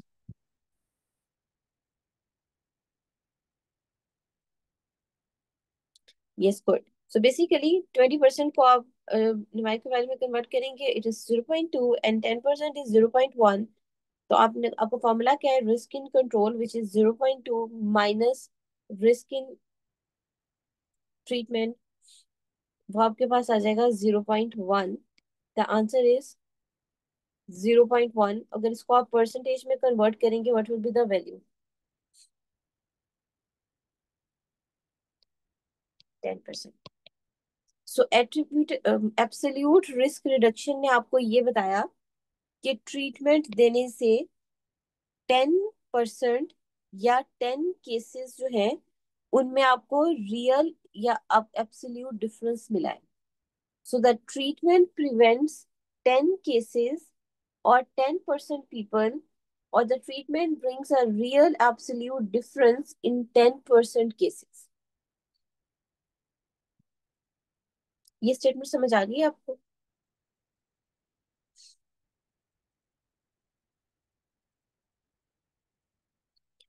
अगर 10% को और ज्यादा सिंपल वर्ड्स में हम कहेंगे तो हम यही कहेंगे ना कि 100 में से 10 लोग। तो इसको आप ये कहेंगे, द ट्रीटमेंट प्रिवेंट्स 10 केसेस पर 100 people, this is the real absolute difference. इसी में अगर मैं आपको कहती हूँ कि इसी का आप रिलेटिव रिस्क मेजर करें, रिलेटिव रिस्क रिडक्शन मेजर करें, तो अब आपका क्या फॉर्मूला होगा? 1 minus relative risk. और रिलेटिव रिस्क का क्या फॉर्मूला है?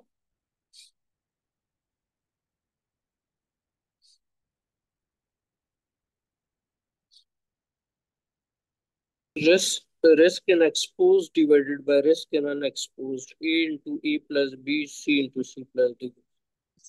Now your value is 1 minus 0.1 और 0.2। अब इसको सॉल्व करेंगे, आपका क्या आंसर आएगा?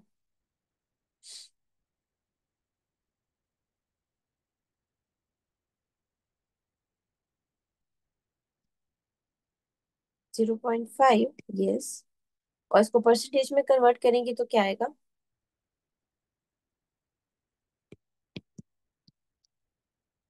तो आपको रिलेटिव रिस्क रिडक्शन ने ये बताया कि ये ट्रीटमेंट देने से रिलेटिवली 50% रिस्क कम हो गया है to develop flu as compared to the people जो ये ट्रीटमेंट नहीं ले रहे थे। एट्रीब्यूटेबल सेम एग्जांपल में सॉरी, एब्सोल्यूट रिस्क रिडक्शन ने आपको बताया that treatment prevents 10 cases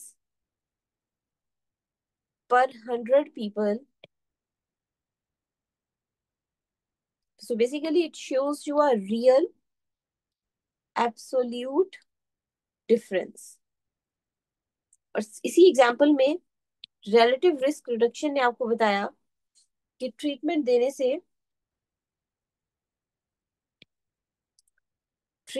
reduces the relative risk of developing flu or disease by 50% compared to the people who are giving placebo। This is clear?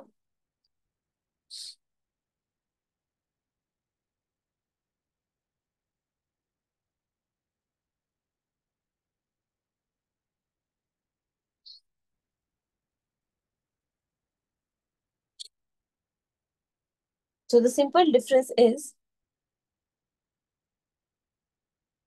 जब हम absolute risk reduction की बात करते हैं, इसका मतलब है कि हम एब्सोल्यूट चेंज बताएं कि कितने लोगों को फायदा हुआ है। एक्चुअल रिडक्शन क्या है इन द डिजीज केसेस, जैसे हमने कहा कि 10 लोग जो हैं वो कम होंगे जिनको बीमारी हुई है। जब हम रिलेटिव रिस्क रिडक्शन की बात करते हैं तो हम रिलेटिवली टर्म यूज करते हैं कि कितने परसेंट लोग ऐसे हैं जिनको बीमारी नहीं होगी एज कम्पेयर टू वो लोग जिनको बीमारी होगी, जिनको आपने ट्रीटमेंट नहीं दिया। Sorry, clear?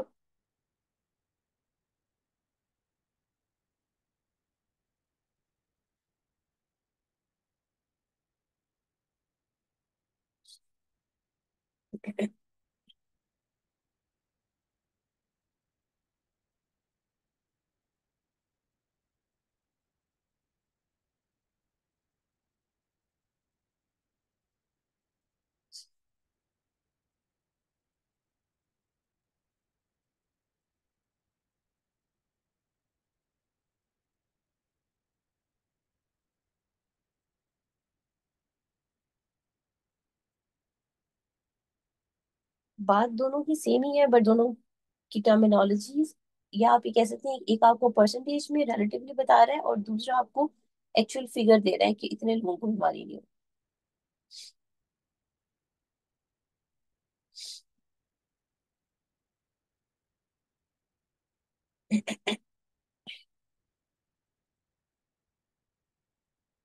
इसके बाद हमारे पास रह गया है number needed to treat and number needed to harm। Number needed to treat,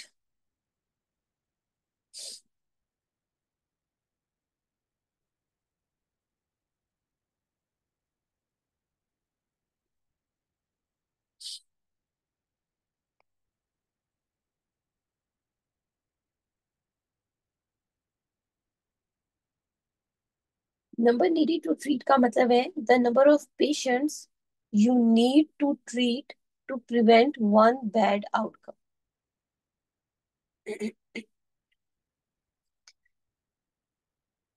क्या इसको बहुत बेसिक सिंपल एग्जांपल इसके आप यूं ले सकते हैं कि जैसे हम वैक्सीनेट करते हैं पॉपुलेशन को, या लोगों को वैक्सीन लगाते हैं, तो हम कहें कि अगर मैं एक एरिया में 100 लोगों को वैक्सीनेट करूंगा तो इसका मतलब है कि I am preventing one case. So एक एरिया में 100 वैक्सीनेट, अगर आप 100 लोगों को वैक्सीनेट कर रहे हैं तो उससे एक्चुअली आप एक केस को प्रिवेंट कर रहे हैं।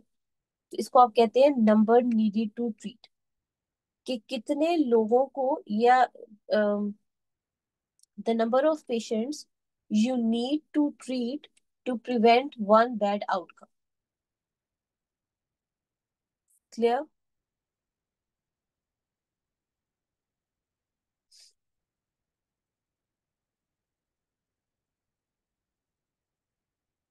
नंबर नीडेड टू ट्रीट जो है ये इनवर्सली रिलेटेड होता है, ये इसका फॉर्मूला होता है 1/, एब्सोल्यूट रिस्क रिडक्शन। ये ऐसे ही है कि अगर मैं ये कहती हूँ कि फ्लू शॉट देने से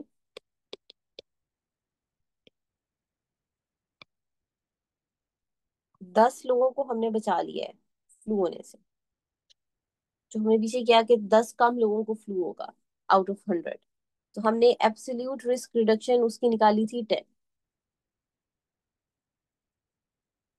अगर अगर मैं ये कहती कि फ्लू शॉट देने से हम 20 लोगों को बचा लेंगे टू ट्रीट, सॉरी,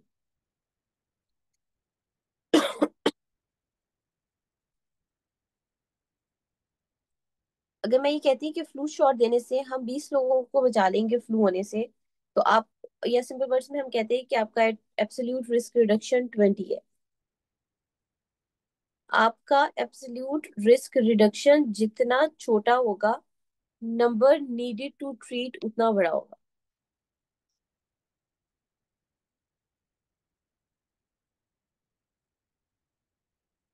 अगर आपका एब्सोल्यूट रिस्क रिडक्शन, जैसे इसी फॉर्मूला में देख लें कि अगर आपका एब्सोल्यूट रिस्क रिडक्शन की वैल्यू निकली थी 0.1,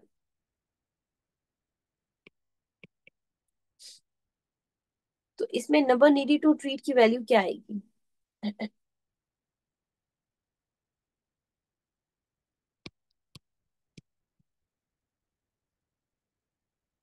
yes, so number needed to treat आपके पास आया 10।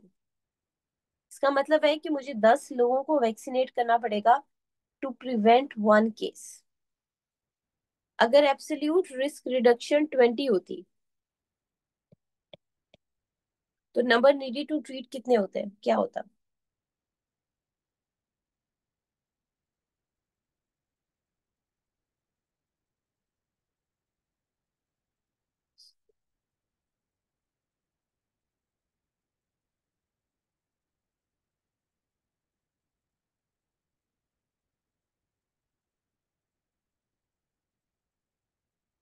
1 divided by 0.2.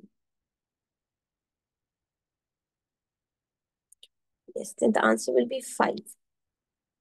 अगर मैं एब्सोल्यूट रिस्क रिडक्शन को बढ़ा दूंगी तो नंबर नीडेड टू ट्रीट मेरा कम हो जाएगा. This is something that you need to remember.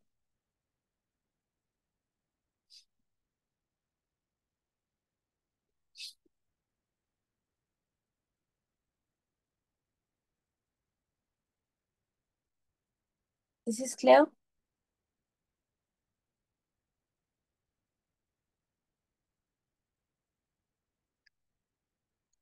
इसके ऑपोजिट आपके पास एक और टर्म आती है which is number needed to harm. Number needed to harm का मतलब है the number of patients. Yes, so simple you need to practice again and again. Then we have number needed to harm. Number needed to harm का मतलब होता है the number of patients who need to be exposed to a particular treatment for one person to experience a harmful side effect. Or you can say that the number of